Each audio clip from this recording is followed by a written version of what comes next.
With all the new improvements that have come to YouTube Live over the past few months, such as gift memberships and channel redirects, which are YouTube's version of the raid function in Twitch, YouTube Live is a booming market. And that means the question becomes real. Where do I stream? Well, if YouTube is your answer to that question, then let's make sure you can. Because there are a few quirks we have to consider. Shall we make sure that you can stream right now? What? What do you mean tomorrow? My name is Barry Epps, and this is Content Delta. It doesn't matter if you are a new streamer that thinks YouTube Live is the right place to make their content, if you're following your favorite creators, or if you are looking to change platform because you are dissatisfied with the ad policies, revenue shares, or even the gamification of monetization that other platforms have. I won't name a specific platform. Twitch. This video will be there to help you not only to set up your YouTube channel, we are also going to set up your OBS so you are ready to stream on YouTube. However, this is where we find the first quirk. On YouTube, you cannot just make a channel and go live right away. Yes, you can upload videos right away, but to go live, you actually have to go through a 24-hour waiting period. So before we get the software set up and dive into the settings, how about we first do that so the timer already starts counting down for you. To do this, log into your YouTube channel, go into the YouTube studio and click the create button on the top right corner and click go live. This will send a message to YouTube that you want to live stream and starts the countdown of a whole day before you actually can. So if you're watching this video before you go live, just make sure to do this at least one day before, or do it right away so you don't have to wait again. There's no period where that resets, so even if you first go live in 3 months, you can do that right now. And that's it, quirk avoided.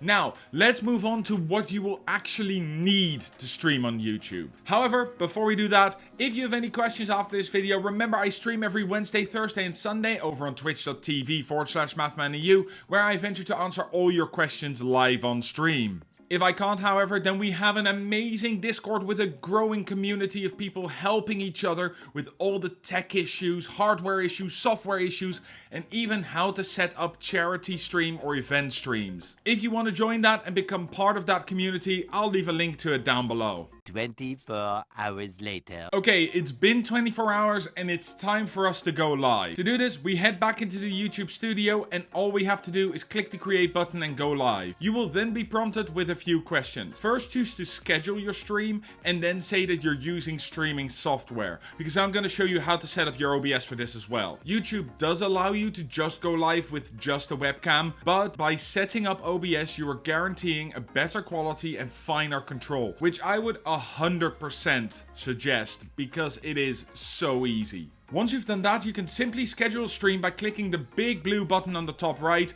and that actually does something for you. Just like what you see when a creator publishes a video as a YouTube premiere.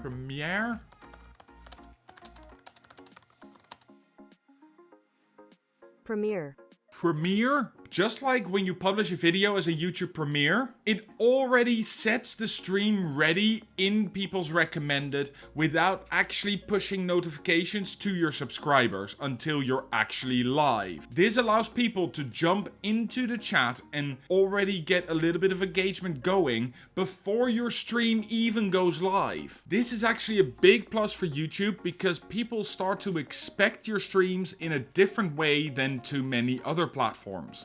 Once you click the schedule stream button, you get taken to the stream dashboard. And this is where stuff really gets interesting, because just as for YouTube videos, for YouTube streams, you are able to set up a whole load of different information. Title, description, tags, even the category of what you're doing, and a thumbnail. Now that sounds like a lot of work, but don't you worry. Once you've set this up once, you can reuse the details at any other time by clicking the reuse details button. Then you just change the title and the thumbnail and the category and you're ready to go again. That being said, making a thumbnail for a stream is a lot harder than for a video, because even though you have a plan of what you want to do for the stream, you don't know how it's gonna end up going. For this, I will suggest the same thing that many of the large YouTube streamers do. Make a single super attractive thumbnail, and all you have to do when you go live is change the words on the thumbnail, if you have any, or some small elements which reflect what you are doing on stream. This is a technique that was pioneered by Valkyrae, but has since been taken by all the big YouTubers such as Tim the Tatman and even Harris Heller. In the customization screen, make sure to turn live chat on and turn off any message delay. You want your live stream to be as interactive as possible, so you want to be able to respond to them immediately. Moreover, if you want your live chat to be saved so people that watch your VODs can see what conversations you've had and see both sides of it, then make sure to click on the live chat replay button. And lastly, set the visibility to public. Once that's all set up, you are actually ready to go, but there are a few more things on the live dashboard that I would like to talk about. Firstly, we need to talk about stream latency and bitrate. On YouTube, the bitrate of your stream is not capped, which means that if you want to stream in 4K at 50,000 bps bitrate, then there is no problem with that. You can do that. But there is a trade-off here. The higher the quality of your video, the longer the latency is going to be. What does that mean? Streaming at the 4K limit means that you can only choose normal latency, which is 10 to 30 seconds. Streaming in 1440p limits you to normal or low latency, where low latency is between 5 and 15 seconds. But most commonly, streamers will be streaming in 1080p or Full HD, which gives you access to the ultra low latency option, which is a maximum of 3 seconds. If you have a very interactive stream, it can therefore be beneficial for you to limit yourself to Full HD video to get that ultra low latency. This allows for a much smoother conversation and allows your viewers to react in near real time, which is an absolute game changer. Similarly, if you are doing something that really benefits from high quality video, such as 1440p or 4K, you can absolutely do that. Something which other platforms might not be able to do.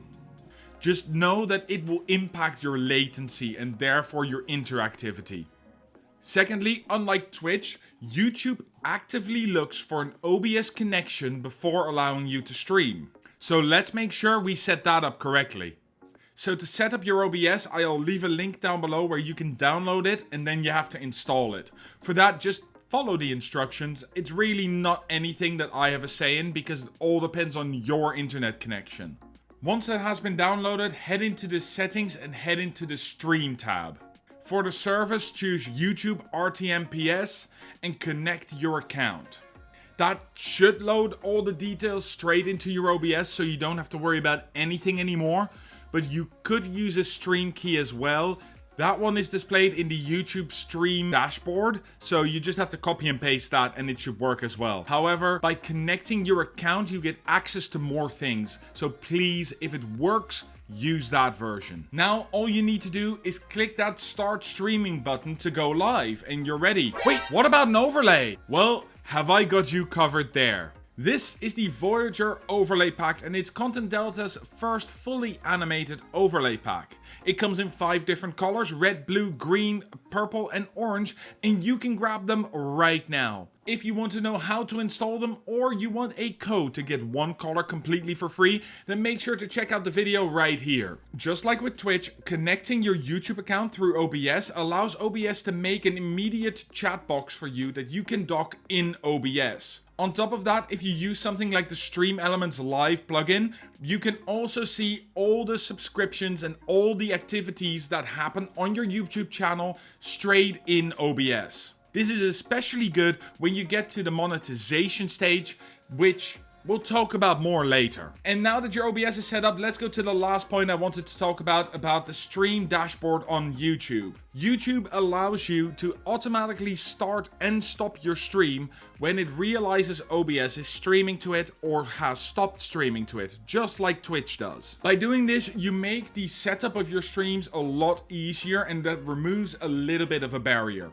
However, there is a downside. If your OBS drops out or you have an internet hiccup which stops the stream, you can't immediately restart the stream. You'd have to go through the scheduling process again and connecting and then starting. I hope YouTube changes this very soon, but what I suggest is that you turn on your auto start feature, but turn off your auto stop feature. This is also why you want to unlist your live streams once they stop. YouTube allows you to save your live stream as a video on your channel, which you can then publish. This could be a really good idea, but of course, after you've done a stream, you know what's happening in the stream. So now you can make a good title and thumbnail that work much better with the attention economy that YouTube is built on. This is a huge bonus for YouTube. Not only can you edit your VODs on the website, not only does it store your VODs, it stores them forever. Which means that people can always catch up on your whole stream. So now you are ready to stream on YouTube Live. You've set up your channel, you've set up your OBS,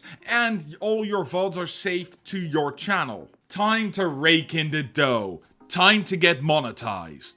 On Twitch, there are two different tiers of monetization, affiliate and partner, where affiliate is of course much easier to get than partner. On YouTube, there is only one tier, monetization. And I would say that the difficulty for it lies somewhere in between affiliate and partner. Speaking of, if you are enjoying this video or you find it helpful at all, then please help the video spread to more people and help me get monetized. Go downstairs, click the like button, click the subscribe button and ring that notification bell as well while you're down there to stay up to date on everything that we do. If you just subbed, you are a legend. But back on track, why are subscribers so important? Well, to reach monetization on YouTube, you need two things: 1,000 subscribers and 4,000 watch hours.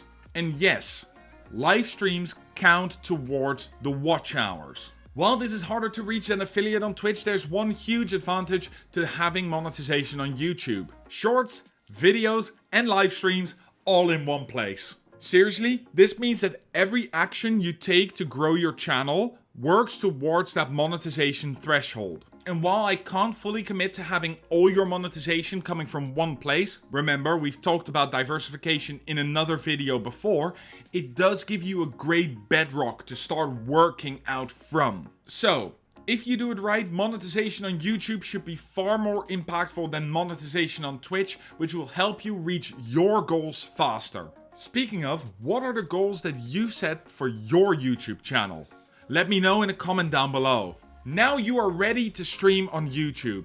Good luck getting all those subscribers. Good luck creating a community. But before you do, remember the golden rule of streaming. Bad audio breaks streams. So if you want to know how to set up your microphone so it sounds amazing and does not ruin the ears of your viewers, then check out the video right here, which I've made especially for you. And as always, stream better, stream smart.